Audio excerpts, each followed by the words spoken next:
assez d'eau. On est vraiment sur cet ordre d'idée-là. Voilà, on va laisser la parole à Thomas Neve de la société Neve Environnement. On va aller un petit peu plus loin au niveau du parcours de l'eau. Donc là, pour l'instant, on a vu l'aspect réglementaire, on a capté l'eau, on a vu ce qui se passait, on a utilisé l'eau. Et l'eau, une fois qu'on l'a utilisée, donc, que ce soit au niveau des particuliers pour leur sanitaire, ou pour les eaux de lavage, ou pour des besoins industriels, des cuveries, etc., cette eau-là, on ne va pas la rejeter directement dans le réseau, il va falloir qu'on fasse quelque chose et pour qu'on puisse la rejeter au milieu naturel dans de bonnes conditions.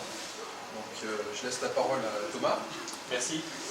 Donc voilà, je me présente Thomas Neve, je suis le gérant de la société Neve Environnement. On est presque voisin de Symbiose puisqu'on est installé à Cluny qui est à une trentaine de kilomètres d'ici. Donc effectivement, on continue dans le cycle de l'eau. Donc nous, on est en traitement des eaux usées avant rejet dans le milieu naturel.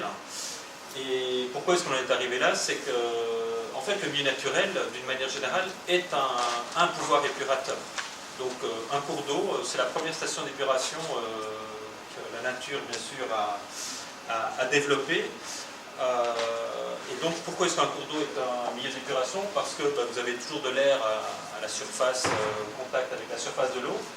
Qui dit de l'air, il y a donc de l'oxygène qui peut également rentrer dans le cours d'eau. Au plus, il y a des cascades, des remous, etc. Au plus, le volume d'eau sera oxygéné. Et donc ça va permettre à des bactéries de s'y développer et de consommer toutes les pollutions biodégradables, en sachant que la grande majorité des eaux usées, domestiques en particulier, sont biodégradables à plus de 95%.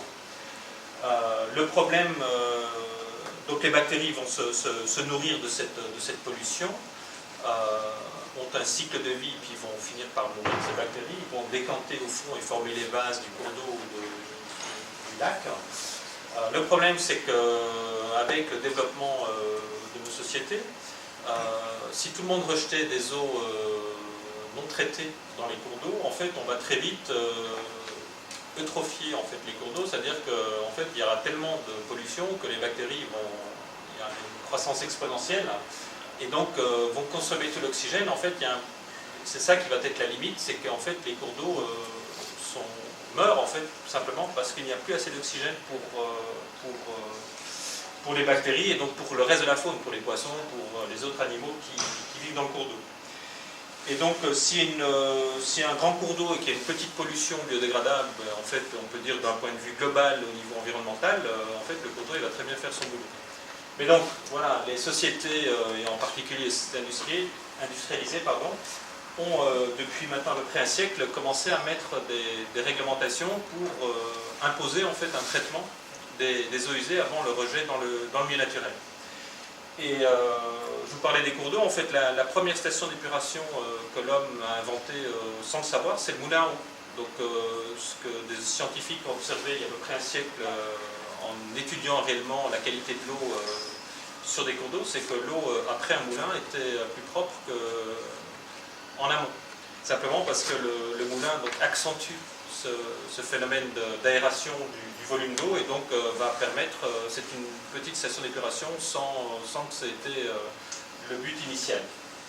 Donc finalement nous, comme d'ailleurs la plupart des concepteurs, fabricants de stations d'épuration, on ne fait que reproduire, c'est pour ça qu'on parle toujours de stations biologiques en épuration d'eau, dans la majeure partie des cas ce sont toujours des stations biologiques, on ne fait que reproduire ces phénomènes naturels que je vous ai brièvement décrits qui ont lieu dans un cours d'eau, dans en quelque sorte une boîte fermée qui est la station d'épuration, avec donc toujours la nécessité d'avoir un apport d'air.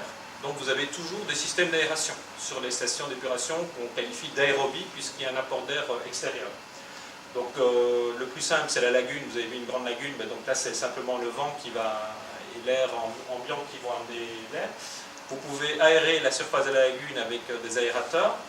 Ou ce qu'on utilise par exemple nous dans la gamme Top 1, ce sont des surpresseurs d'air, donc ce sont des petits compresseurs qui sont donc dans un compartiment technique qui vont aspirer de l'air extérieur et réinsuffler cet air à travers des diffuseurs fines bulles qui sont au fond des bassins. Une grosse partie de l'évolution technique des stations d'épuration depuis un siècle a été d'optimiser le ratio consommation électrique par rapport au kilo d'oxygène insufflé dans les eaux usées. Et donc les systèmes par exemple de surpresseurs avec diffuseurs au fond des bassins, c'est une façon d'optimiser, de réduire la consommation électrique pour un même apport d'oxygène. Donc on a comme première gamme de stations la gamme qu'on appelle la gamme Topaz. Donc là on va de systèmes individuels, donc pour une habitation de 5, on parle toujours d'équivalent habitant. L'équivalent habitant c'est une mesure qui est standardisée, en tout cas au niveau européen, qui va représenter le rejet journalier d'une personne résidente. Donc c'est à peu près 150 litres d'eau, qui est à peu près la consommation, même si on voit de fortes variations, ça varie en gros entre 100 et 200 litres, mais voilà, on a pris 150 litres, c'est le standard. Et puis une certaine pollution biologique, chimique, etc., qui sont des ratios, enfin des moyennes plutôt, mais qui permettent donc de... voilà, on ne doit pas réétudier à chacun, on ne va pas étudier pour chaque habitation quelles sont les spécificités, on va prendre approximativement, donc c'est relativement sécuritaire comme dimensionnement, et ça permet de proposer des systèmes préfabriqués, si vous voulez, en fonction de la taille de l'habitation. Donc, ce qu'on appelle la gamme Topaz ANC, assainissement non collectif, donc c'est les plus petits modèles. On l'a distingué de Topaz collectif simplement parce que la réglementation, alors que le milieu naturel il est le même, mais en fait c'est chaque fois lié à la réglementation. On a une réglementation qui est pour les systèmes individuels jusqu'à 20 équivalents habitants, puis on a une autre réglementation pour les systèmes 30 et plus. Alors le système individuel, c'est l'habitation, donc jusqu'à présent c'est principalement les fosses toutes eaux qui sont utilisées, fosses toutes eaux mais qui ne sont pas suffisantes, donc qui sont suivies toujours d'un épandage ou d'un filtre à sable. Et donc maintenant arrivent des systèmes tels que des mini-stations d'épuration. Une nouvelle réglementation a été publiée au mois d'octobre dernier et impose un agrément pour les systèmes type mini-station ou système compact. Donc nous, ça fait 8 mois qu'on a introduit le dossier, on n'a toujours pas l'agrément. D'ailleurs, aucun de nos concurrents là. Le ministère qui avait dit que ça allait prendre 3 mois, jusqu'à présent, personne n'a l'agrément. Et en plus, on a l'interdiction théorique, en tout cas, de vendre les systèmes individuels tant qu'on n'a pas l'agrément. C'est un peu aberrant, mais c'est comme ça.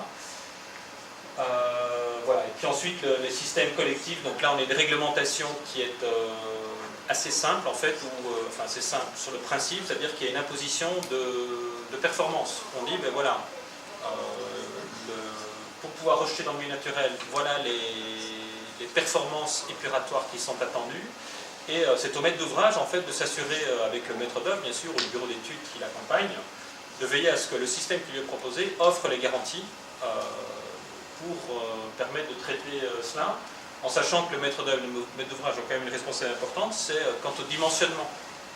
Ça paraît évident, mais enfin bon, dans la pratique, voilà, pour différentes raisons, parfois le camping dit, moi, vous savez, c'est un camping de 150 emplacements, alors qu'en réalité, il y a peut-être 100 caravanes ou tentes qui peuvent résider en période de pointe, et donc évidemment le système, s'il était dimensionné pour 50 emplacements, il sera insuffisant. Mais donc ça c'est l'esprit de la réglementation pour les systèmes supérieurs à 20 équivalents habitants. Alors on va un peu regarder maintenant à quoi ressemble le système. Donc voilà, les cuves, donc c'est toujours un système monocuve, donc là on voit simplement les 2 cycles de fonctionnement. Et donc dans cette cuve on a des compartiments, donc pour assurer l'épuration, contrairement à une fosse toute eau où en fait c'est un grand bac, c'est un peu décantation. Dans le cas de la Topaz, en fait on passe dans un bassin tampon, un bassin d'accumulation